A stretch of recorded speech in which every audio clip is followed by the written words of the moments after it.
Sejam todos muito bem-vindos a mais um episódio do podcast da reunião de estudos do Evangelho do Grupo Espírita Irmão Áureo.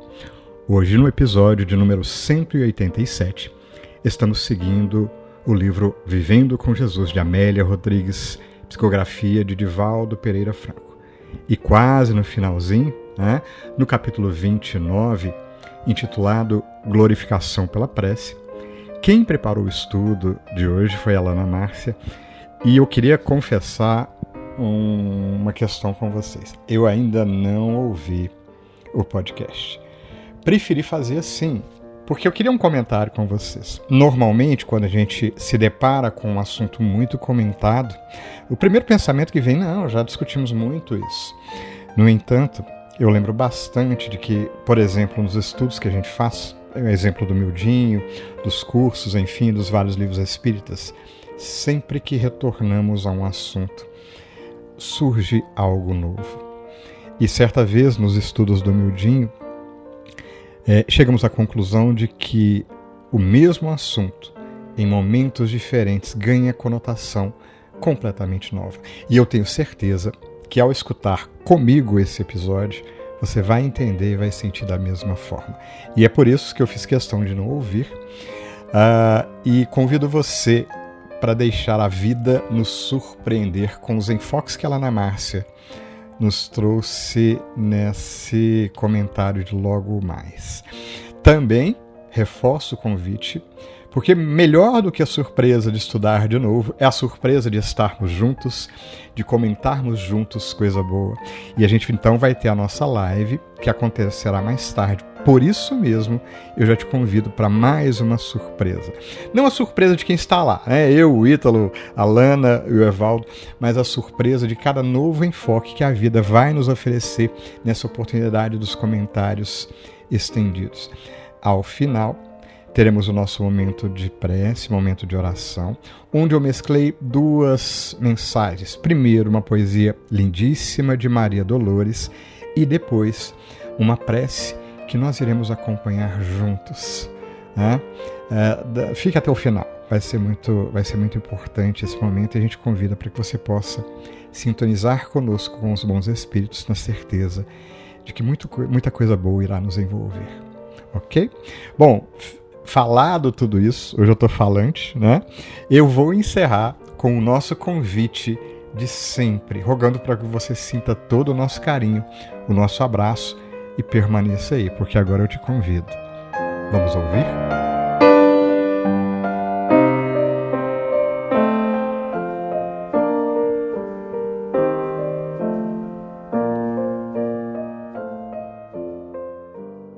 Olá! Continuando o estudo do livro Vivendo com Jesus, de Amélia Rodrigues, hoje faremos o capítulo 29. E para contextualizar nosso estudo de hoje, vamos começar pelo começo, pelo título da lição, Glorificação pela Prece. Aqui já tem muito a nos dizer. Glorificar a quem? A proposta do texto é sobre glorificar a Deus. Sendo assim, precisamos nos questionar primeiramente se acreditamos em Deus e se acreditamos que Ele seja glorioso. Sendo uma pergunta retórica, cabe a cada um de nós refletirmos nas nossas crenças e se Deus ocupa algum lugar em nós. E qual é esse lugar? Jesus ensinou a seus discípulos a orar a Deus e quando subiu ao monte, pronunciou a oração dominical dizendo: Pai nosso que estais nos céus, santificado seja o vosso nome. Ele começa a oração glorificando a Deus, mas também revela duas questões importantes. Primeiro, ele inaugura uma nova era ao orar em aramaico, quando ele inicia a oração com a expressão aramaica Abba, que significa pai, que não era o costume da época.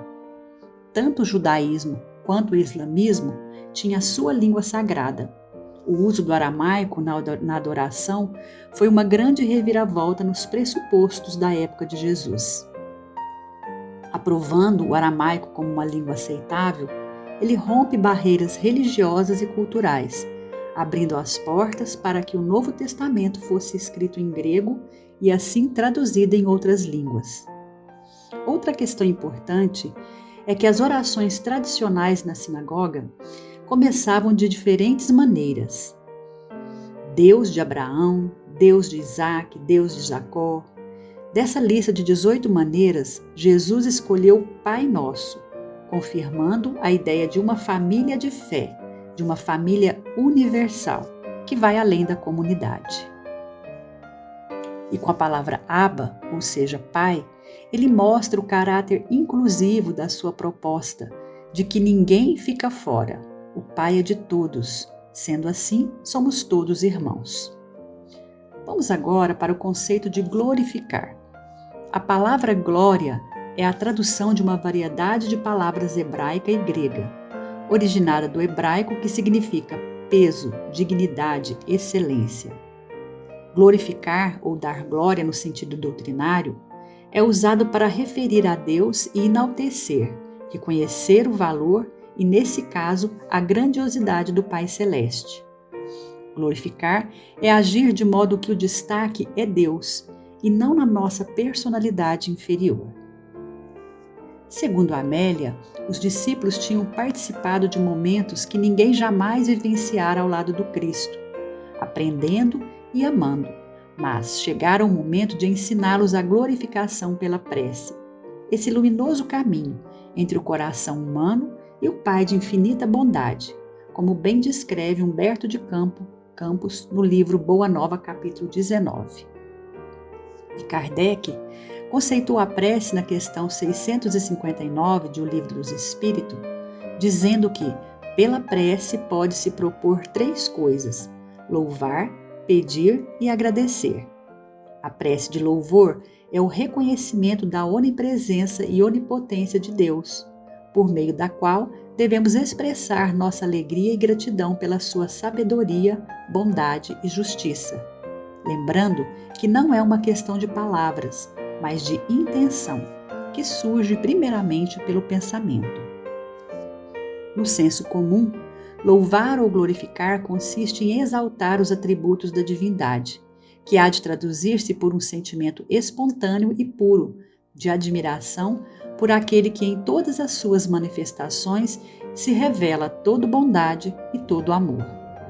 No entanto, Emmanuel, no livro Pão Nosso, expande nossas reflexões, nos orientando sobre outro aspecto da glorificação, notadamente quando estamos enfrentando problemas e desafios. Assim ele nos diz: forçoso é reconhecer que louvar não é apenas pronunciar votos brilhantes, é também alegrar-se em pleno combate para a vitória do bem, agradecendo ao Senhor os motivos de sacrifício e sofrimento, buscando as vantagens que a adversidade e o trabalho nos trouxeram ao espírito. Neste trecho, ele nos fala da importância de sermos alegres, gratos e fiéis, não só no momento de vitória, mas também nas vicissitudes que nós mesmos nos colocamos. Até porque as adversidades, como processo educativo, é o aguilhão que nos move, que nos tira do comodismo, sendo então oportuno e necessário no mecanismo do aprendizado. A mentora Joana de Ângeles, no livro Psicologia da Gratidão, também confirma essa ideia. Ela diz que o despertamento para a gratidão inicia-se por uma forma de louvor a tudo e a todos, destacando que necessário se faz agradecer de forma lúcida e consciente da realidade existencial. Agradecer o bem que se frui, assim como o mal que não aconteceu ainda, e particularmente quando suceda, tendo em vista que somente ocorre o que é necessário para o processo de crescimento espiritual, conforme programado pela lei de causa e efeito. Agora vamos destacar a primeira frase do texto de Amélia, quando ela nos diz: os discípulos haviam acabado de receber as diretrizes de segurança para enunciar e viver a emoção da prece eficaz. Ela se refere aqui às benditas orientações, o código de conduta, a carta magna, o discurso das bem-aventuranças. E numa cronologia bastante pertinente, pois que antecede a orientação do Cristo sobre a importância da prece, ela nos diz que, primeiramente precisamos buscar na humildade do reconhecimento das nossas limitações e compreensão, para que possamos assim, em nos responsabilizando, nos comprometer com a nossa melhoria íntima, ou seja, oferecer algo para que possamos receber. Quanto tens? Não foi essa a pergunta do Cristo na passagem da multiplicação dos pães? Infinita é a bondade de Deus. Todavia, algo deve surgir do nosso eu em nosso favor, nos ensina Emmanuel. Busquemos olhar com um pouco mais de profundidade no que Amélia escreveu. Viver a emoção da prece eficaz. Mais do que uma frase bonita, poética, impactante que nos comove, Amélia está nos revelando aqui o significado da prece e sua eficácia. A palavra emoção nos traz uma compreensão muito significativa. Derivada do latim emovere, significa mover de dentro para fora, entrar em contato. Mas entrar em contato com quem? Segundo o próprio Cristo, primeiramente conosco mesmo. Foi assim que ele nos orientou lá em Mateus capítulo 6, versículo 6. Tu, porém, quando orares, entra no teu quarto e, fechada a porta, orarás a teu Pai, que está em secreto, e teu Pai, que vê em secreto, te recompensará. É um convite ao autoconhecimento, ao autoencontro, ao silêncio interior, o templo interno e abandonado, como na poesia de Alta de Souza, porque o religare é muitas das vezes silencioso e em solitude, nos convidando a nos ouvir, para assim podermos escutar o Pai. Não é o barulho externo que incomoda, são os ruídos dos nossos desequilíbrios íntimos que dificultam a sintonia. Que a prece seja importante é inegável, visto que Jesus nos mostrou a sua importância o tempo todo. Nos ensinou o valor da oração orando, pois que ele sempre buscava essa conexão com Deus. Podemos observar essa ação do Cristo em várias passagens no Evangelho. Orava quando ia fazer curas, quando expulsava os demônios, orava quando se retirava para o deserto, antecedendo a crucificação na oração do horto. Enfim, são muitas as passagens em que Jesus nos ensina que a oração é uma prioridade em nossa vida. E se o Cristo nos ensinou a orar, é porque realmente ela é eficiente e traz resultados benéficos aos nossos espíritos. No Evangelho segundo o Espiritismo, nos diz que a prece por si só proporciona a quem ora um bem-estar muito grande, visto que aproxima a criatura do Criador. E filha primogênita da fé, nos encaminha para a senda que conduz a Deus. Às vezes, naquele minuto de oração, deixamos de tomar uma decisão precipitada, de proferir uma palavra agressiva, de permitir que a cólera nos induz a qualquer atitude infeliz. A prece é sempre um atestado de boa vontade e compreensão no testemunho da nossa condição de espíritos devedores. Sem dúvida, não poderá modificar o curso das leis, não tira a necessidade do arrependimento e reparação, mas renova-nos um modo de ser. São orientações de Druso no livro Ação e Reação. Jesus, em proferindo as palavras ajuda-te, que o céu te ajudará, nos faz um chamamento ao comprometimento com a nossa própria evolução, um convite a sermos protagonistas, à responsabilização da nossa vida, um convite também ao trabalho da reforma íntima. E Emmanuel, no livro Vinha de Luz, capítulo 177, traz outro elemento de fundamental importância. Ele fala de ordem, esforço e aplicação aos desígnios do Mestre como bases no trabalho metódico e na harmonia necessária, que irá nos conduzir e nos ligar a Deus, nos fazendo entender que orar é agir, a melhor forma de agradecer e glorificar a Deus. Tem um provérbio africano que diz: quando orar, mexa os pés. Ou seja, não espere uma resposta pronta ou uma solução caída do céu. Não há resolução de nada sem empenho, sem iniciativa, sem ponderações, sem sacrifícios e muitas das vezes algumas perdas. Isso significa que glorificar a Deus envolve todo o nosso ser em ação. Nosso modo de vida por completo deve estar engajado na missão de glorificá-lo, construindo, retribuindo de forma a amar e servir as criaturas segundo as leis divinas. Não há melhor forma de glorificar ao Pai. E dando continuidade nas reflexões de Amélia, ela discorre também sobre o êxito da prece, no texto de Jesus que está em Lucas, capítulo 11, versículo 9, que diz: Eu vos digo, pedi e vos será dado, procurai e achareis, batei e vos será aberto. Este trecho está também no livro Novo Testamento, na tradução de Haroldo Dutra Dias, onde ele descreve como as 3 advertências de Jesus: pedir, entrai e acautelai, nos chamando a atenção, ou seja, advertindo sobre a necessidade de termos discernimento daquilo que pedimos. Como a nos dizer: cuidado, veja bem o que pede, porque pela lei de causa e efeito não fugimos à colheita. Amélia fala que normalmente confunde-se necessidade real com interesse momentâneo, com paixão egóica, ao mesmo tempo com ambição desmedida e fuga dos efeitos que seguem as realizações infelizes. E conclui dizendo que a arte de pedir é também a sabedoria de eleger, discernir o que pedir, porquanto nem tudo o que pede é ideal para a existência feliz, em razão da falta de sabedoria do que se deve solicitar. É necessário, então, saber pedir, saber o que pedir, como pedir e para que pedir.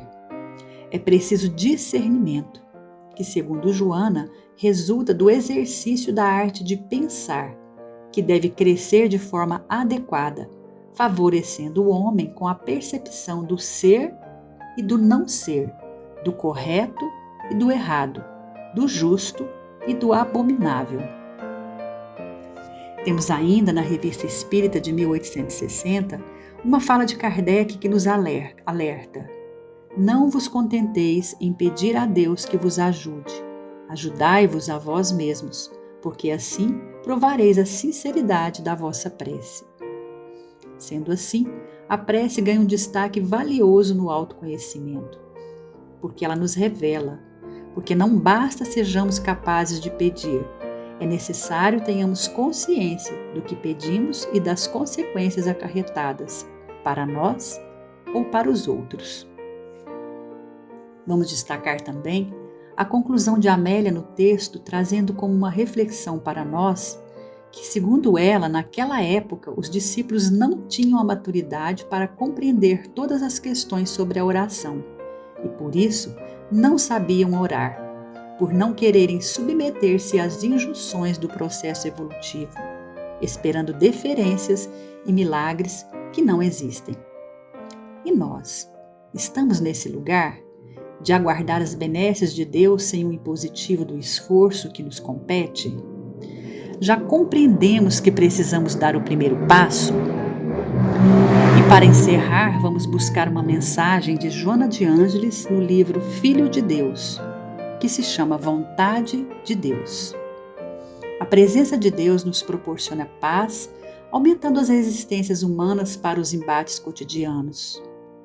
Sutil e poderosa ao mesmo tempo, é um dínamo gerador de energia que recarrega as baterias da alma, da mente e do corpo, mantendo-os em condições estáveis de equilíbrio e ação.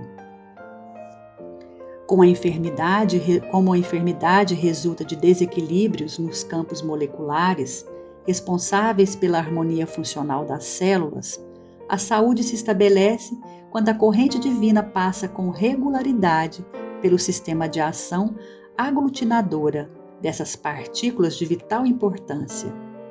Com ele, o temor desaparece, oferecendo lugar à coragem, que expressa bem-estar e segurança íntima. A invocação de Deus expulsa as preocupações e a insegurança, surgindo a serenidade e a confiança. A presença de Deus anula as recordações deprimentes e perniciosas que se clarificam com as esperanças da felicidade. Em Deus, encontras a luz para discernires com acerto, pensando corretamente, falando com sabedoria e agindo com precisão. Ante Deus, tudo é possível. A saúde de alguém, o êxito às tuas necessidades são convenientemente atendidas, porque Deus é o poder. Assim, quando hajas feito o máximo ao teu alcance e os resultados não sejam conforme esperavas, não te exasperes e aguarda um pouco mais. Este não era o momento, e se houvesse logrado o êxito, isso não te seria conveniente. Permite, pois, que se faça a vontade de Deus e não desanimes jamais. Que possamos então assim sentir a presença de Deus e que Ele nos ilumine e nos inspire sempre. Iniciaremos o nosso momento de oração de hoje com a poesia Coração e Vida, de Maria Dolores. E na sequência, acompanharemos a prece do Espírito Cerinto. Senhor, sei que nos destes a todos um encargo ou missão.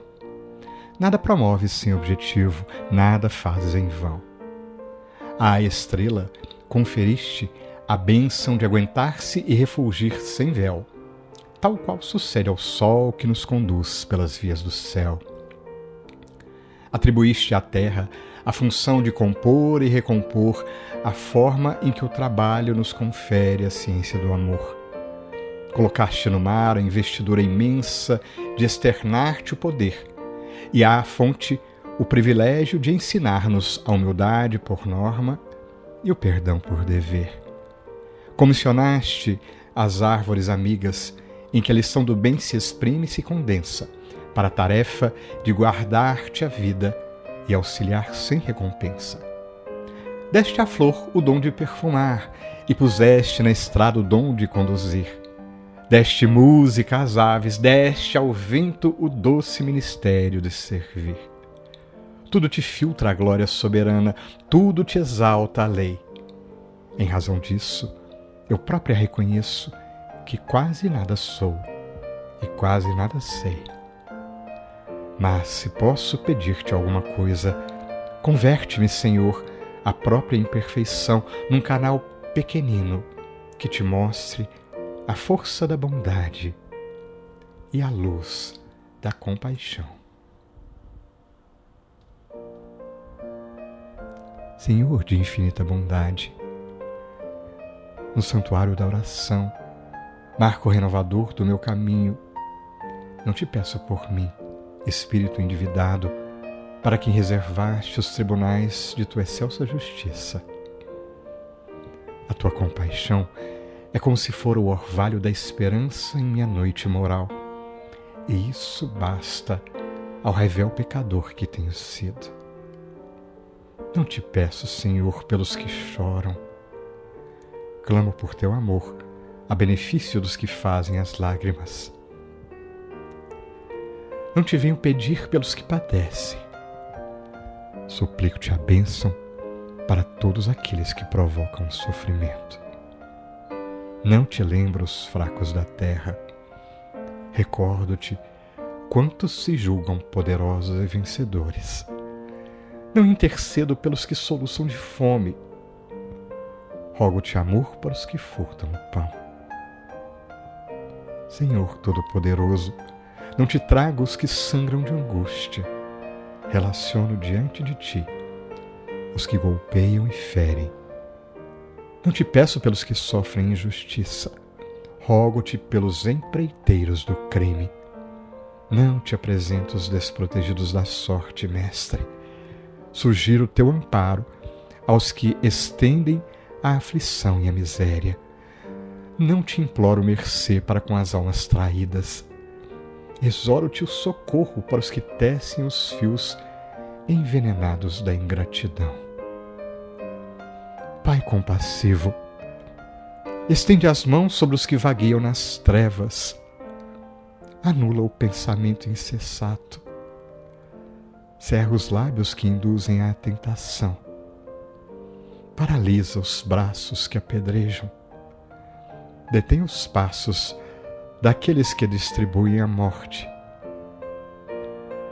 Ajuda-nos, a todos nós, os filhos do erro, porque somente assim, ó Deus piedoso e justo, poderemos edificar o paraíso do bem com todos aqueles que já te compreendem e obedecem, extinguindo o inferno daqueles que, como nós, se atiraram desprevenidos aos insanos torvelinhos do mal. Graças damos a Deus. Que assim seja.